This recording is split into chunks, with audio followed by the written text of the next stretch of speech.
Okay, so hey guys, and welcome back to another Axel 72 video, and in today's video I'm going to be giving my prediction for the Xander Zayas versus Jorge Garcia Perez fight. And so if you are new around here and you haven't yet subscribed, please do so, like the video if you do indeed like the video, and feel free to join the Patreon as well. It does really support the channel. I'm talking about it a lot at the moment. The link is in the description. There's been plenty of videos so far that have come from people requesting it on there, so I appreciate all the support that I've had with it so far. But like I say, it really does support the channel, and I appreciate anybody who's even considering joining. But let's get straight into this one. So I mean, in general, this whole event is a real showcase event of the talent in which Top Rank have worked hard to kind of get to these opportunities, these world title opportunities. I mean, we've got Xander Zayas getting the opportunity to fight for a world title at only 22 years of age. We've got Bruce Carrington fighting for an interim belt as well. And so, like I say, this is a real kind of, like I say, build up time, and then now the moment for them to shine. And I mean, Zayas has had a couple fights in which maybe I feel like weren't necessary. Maybe I felt like there could have been other opponents in which they could have, tried to push a little bit instead of some of the opponents in which he's had, which haven't really been step ups enough, I feel like, to get him ready for a world title fight. But I mean, he's going in the deep end, and I think this is, definitely a good opportunity for him to get a world title. And I mean, of course, there's a few other names that are kind of being built up on the undercard of this. I mean, Rohan Polanco is somebody in which is a great fighter, and you should definitely watch out for. I think he's got a very good future ahead, and he's probably not too far away from his big opportunities himself.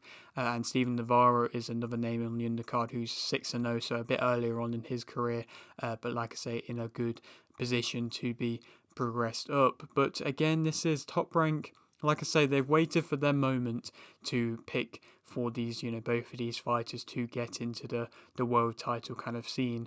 And kind of yet again, they have kind of waited for the easiest opportunity to get one of their fighters a world title shot. And that is, of course, because they forced the mandatory with the WBO, and the WBO, because of, you know, because Zayas was mandatory for quite a while, they've decided to come through and allow it, and they've stripped Fundora, which was, a bit of a shame, saying Fundora had, been fighting pretty actively. I mean, he fought Booker after, taking a bit of time off after the first fight against Tim Tszyu, and then he went and fought, just recently Tim Tszyu on the last weekend. And so to see him stripped, like I say, is a little bit of a shame to an extent, but of course it gives the opportunity for Xander Zayas to get that world title shot. And like I say, on paper, due to it being a vacant title, it is arguably the easiest of belts in which he could have picked up in this super welterweight division. And again, it's similar to what they did with Keyshawn Davis, how they waited, for something like a Brinchick, and then that was the perfect moment for them to be able to give Keyshawn the opportunity to win a title, was fighting somebody like Brinchick, who wasn't proven, and you could see the clear weaknesses in his game at a world level.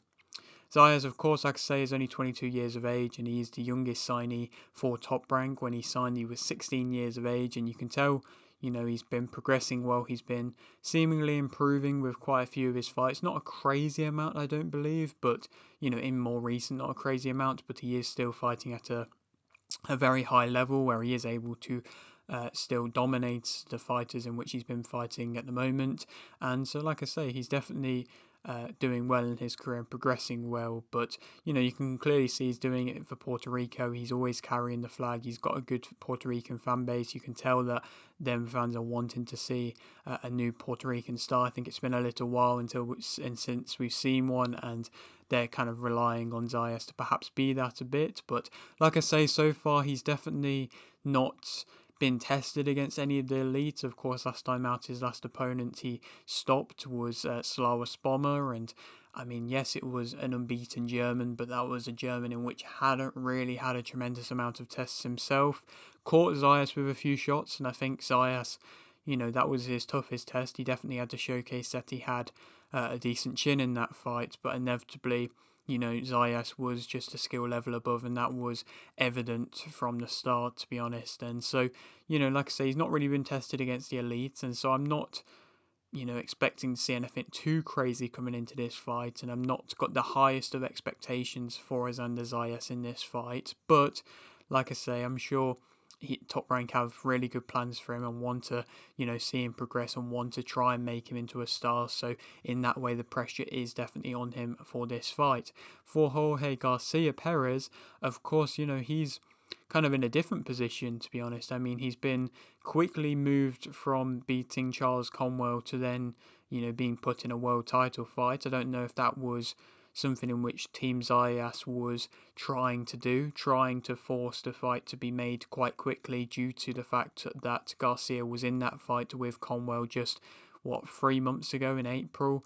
So like I say, it's just interesting to see that he's not really had a tremendous amount of time to be able to, maybe have a bit of a longer camp or have a bit of a rest up after any possible injuries he may have faced. But it seems like there was no bad cuts in the Conwell fight anyway. So, if he's wanting to take the fight, it's a big opportunity for Garcia himself. And I mean, it would have been interesting just to see, if Conwell had beaten Garcia, because of course Conwell was with Golden Boy, if perhaps they actually would have still made Conwell versus Zayas instead. Again, I'm not entirely sure if they would have done that, because on paper that probably would have been a riskier matchup than that of what Garcia is, because of course Garcia's been beaten, and yes, he got the big win against Conwell, but he's never really been able to reach the heights of his career. That was the standout moment in his career. He's not a big name or anything like that, and so like I say, it's possible smart matchmaking from Top Rank and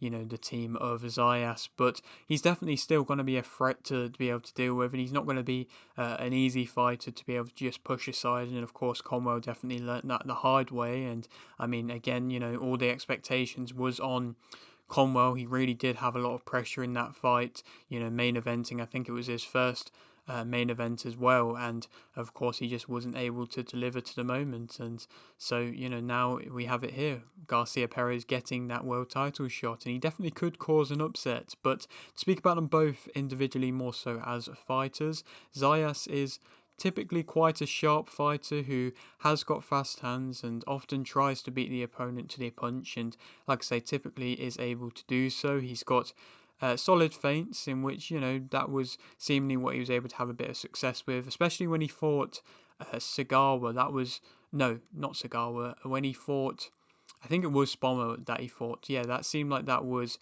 a good fight for him, where he had good feints and inevitably was able to draw out, a few things from Spommer, and he's technically well skilled. He twists into his shots nicely, and especially then body shots as well. He does twist into them well. His shot variation is definitely very solid. You can see that, like I say, that technical ability is there with the shot variation. All the shots in which he throws are thrown with good precision, good technique, and it's nice and refreshing to see that. That's when you can see that clear ability level above, when a fighter is throwing with really good shot variation and good shot technique. He's got high output, and he will go to the body and to the head well with the fast hands. It can catch you out and it can cause damage because there is power behind that, and it's not a crazy amount of power, but I mean, Spommer learnt the hard way that it will break you down if you allow it, and if you take too much of that punishment. He can fight also at a mid or an in close range, versatile in that way.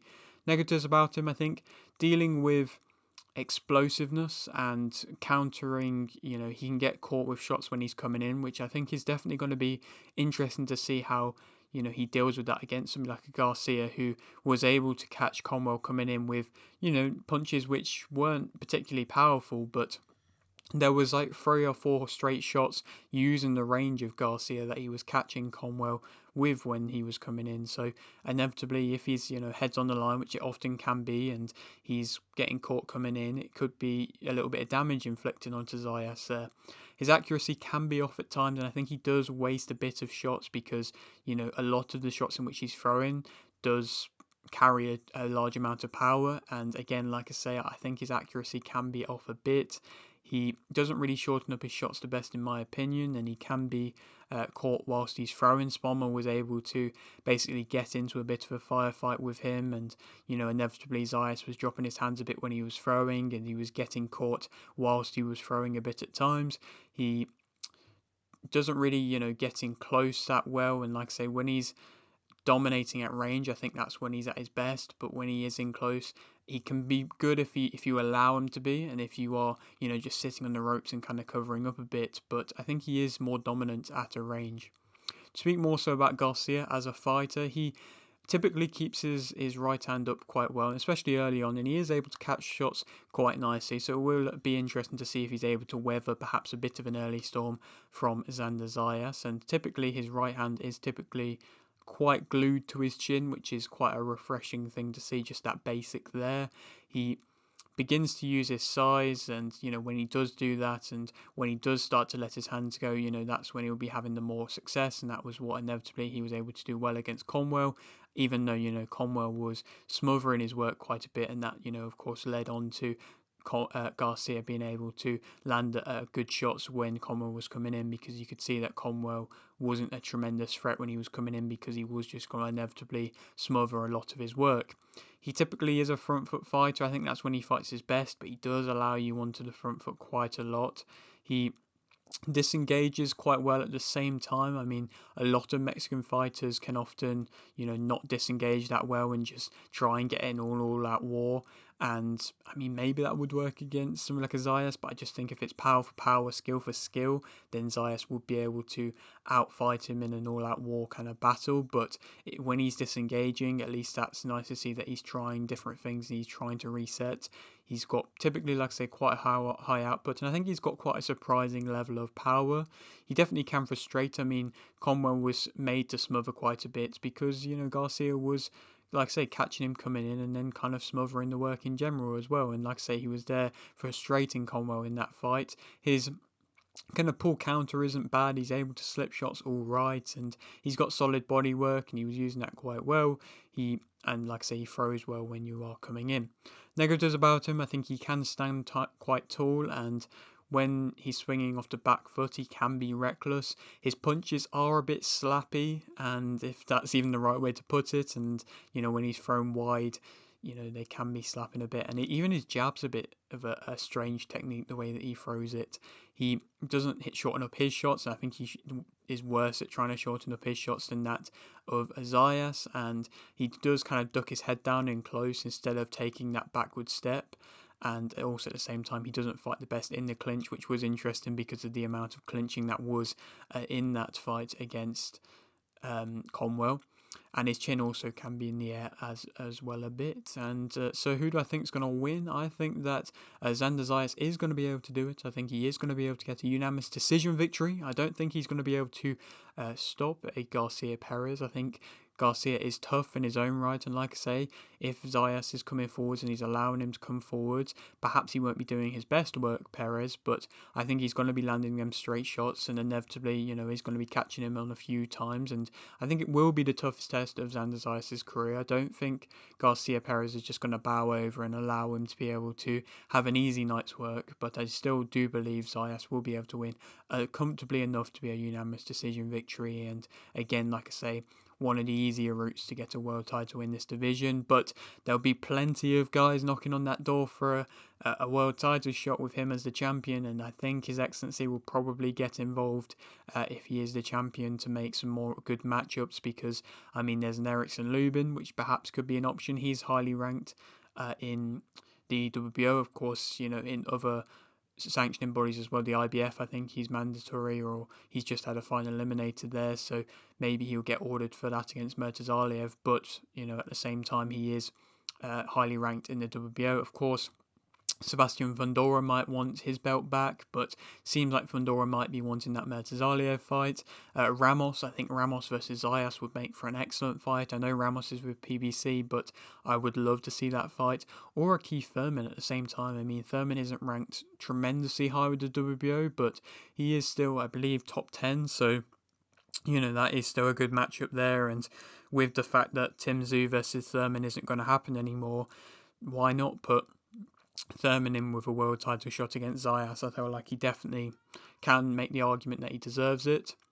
And then to move on to the co-main event of Bruce Carrington versus Mateus Heita for the vacant WBC Interim World Featherweight title. Carrington, this is a a great opportunity for him. I mean, it's an interim world title fight, and it's in the, getting him in the position to then finally get ordered for a world title shot. He's, last fight was a quick TKO against Vivas, where typically he did what he's kind of known for doing, and he looked really good in my opinion. He looked fast and sharp and composed on the back foot, landing very cleanly, and you can, clearly see that he had a razor sharp kind of focus. He was using his reflexes really well. Typically, he's got a really good jab as well, and he's got a really good set of fight IQ. He might be, in my opinion, one of the better, if not one of the best, up and coming fighters, just about that world level coming out of Top Rank. Him and, Abdullah Mason, they're the real, Xander Zayas, of course, as well, are the real guys that are really exciting me, who are, about to be at that kind of world scene from Top Rank. And like I say, he dominated that Vivas fight. Yes, he had the fight versus Sagawa, which was a bit of a tricky one, and it's interesting to see whenever any top ranked fighter has a difficult kind of fight, you can't really see the footage of the fight anyway. You kind of have to go to an outside source to be able to watch it. But yeah, like I say, it was a bit of a tricky fight, that one, but he faced that adversity. Seagal was a southpaw, which maybe, disrupted a bit of what Carrington wanted to do, and, like I say, it seemed to be able to disrupt his rhythm, and he kind of caught a lot of Carrington's punches, and like I said, that wasn't one of the best performances from Carrington, but since then he's been looking good. And at the same time, you make the argument, yes, this is a interim world title fight, but is it deserving for the opponent? Is it much of a step up? We will have to wait and see. I mean, Carrington's been very vocal of who he wants to see in matchups. He wants, the Inues, he wants the Nick Balls, he wants these top guys, but he needs to be able to, of course, beat someone like a Heita, in my opinion, quite comfortably. And he may even be elevated to full champion if he wins this belt, or if Heita's able to win it, because I have a feeling Rey Vargas might be forced to vacate because he's not really fighting at the moment, and there doesn't really seem to be much of a push to see him fight and get back in the ring at the moment. So perhaps he could even get elevated to a full champion if he does win this belt. And like I say, why I don't think perhaps this is deserving as a world interim title fight is just Heita, because this is his first fight out of Africa. He's really not fought any kind of high level opposition. He's ranked 11th with the WBC, and I'm just not really too sure why the WBC didn't go with any kind of higher names in which could have been a better option to be given as an interim world title fighter. I think Top Rank maybe saw that Heita, again going for the easier option, was still eligible and could be put into an interim title fight. It's just, like I said, it's a huge opportunity for Heita, and I'd love it for his career, for him to be able to go out there and get the win. But I just feel like if you're going to fight for an interim title, you should at least be ranked in the top 10, let alone realistically in the top 5, to be given an interim world title fight, just in my opinion. I just don't feel like outside of that you are quite deserving yet. I feel like Heita actually should have to test himself against a top 10 opponent before he gets jumped straight in. But of course, like I say, it's a huge opportunity for him. I mean, for the training for Carrington, there's minimal footage of Heita, but you can gather that he doesn't seem like a bad fighter. He's definitely going to be coming forwards, and he isn't reckless and he isn't clumsy. Like I say, he has good fundamentals, and I just don't think he's as sharp or as reactive as what Bruce Carrington is. I would like to hope that he clearly shows the levels, and that's why I'm going with a Bruce Carrington victory via TKO in round 5. Like I say, I would like to see him really dominate this fight, use his reflexes, use his ability, use his IQ to be able to completely, outrun somebody like a Heita, who, like I say, just hasn't fought at this level and hasn't been able to get the opportunities, which is, no fault of his own, but like I say, just hasn't been able to get them same opportunities. And I would like Carrington to showcase that the hype and the backing in which he's had has been all worthwhile to be able to get him to this interim world title win, and then possibly get elevated to a world champion perhaps at some point. If not, then who he could go on to fight? Maybe Vargas will finally get ordered to fight Carrington, and that could be perhaps a bit of a send-off for Vargas if he does lose against Carrington, of course WBC champion. If not, Carlos Castro, could be a good fight. He caused quite a few problems to now current champion Stephen Fulton, so that could be a good fight. Or Brandon Figueroa is ranked highly with the WBC, and he just is coming off a win against Joe Gonzalez from last week. So again, that could be a good matchup to try get Figueroa back into the world title kind of contention again. So there's definitely again some good matchups there for the interim belt. I'm sure fighters will be keen to fight for that, and again, like I say, hopefully that would be good, and it wouldn't be any harm for Carrington's career if he does go, and perhaps have another fight before he gets put into, a top world title fight, just because he's, only still had, I think, 15 fights, not a tremendous amounts of fights. So again, I feel like that would make sense. But yeah, that is it for today's video. Hope you did enjoy. Like the video if you did, need like the video, subscribe if you're new, and thanks for watching.